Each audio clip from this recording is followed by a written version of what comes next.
નમસ્કાર મિત્રો, વિશ્વના જાણીતા નેતાઓના જૂના વ્યવસાય. 1. તુર્કીના રાષ્ટ્રપતિ રેસેપ તૈયપ એર્ડોગન, જે પહેલા ફૂટબોલ ખેલાડી હતા. 2. પોલેન્ડના વડાપ્રધાન એન્ડ્રેજ ડુડા, જે પહેલા વકીલ હતા. 3. રશિયાના રાષ્ટ્રપતિ વ્લાદિમીર પુતિન, જે પહેલા સિક્રેટ એજન્ટ હતા. 4. જર્મનીના ચાન્સલર ઓલેફ સ્કોલ, જે પહેલા વકીલ હતા. 5. કેનેડાના વડાપ્રધાન જસ્ટિન ટુડો, જે પહેલા શિક્ષક હતા. 6. અમેરિકાના રાષ્ટ્રપતિ જો બિડેન, જે પહેલા વકીલ હતા. 7. યુક્રેનના રાષ્ટ્રપતિ વ્લોદિમીર ઝેલેન્સ્કી, જે પહેલા કોમેડિયન હતા. 8. વેનેઝુએલાના રાષ્ટ્રપતિ નિકોલસ માદુરો, જે પહેલા બસ ડ્રાઈવર હતા.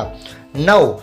ચીનના રાષ્ટ્રપતિ શી જિનપિંગ, જે પહેલા ખેતીવાડીથી જોડાયેલા હતા. 10. ભારતના વડાપ્રધાન નરેન્દ્ર મોદી, જે પહેલા ચાય વેચવાળા હતા.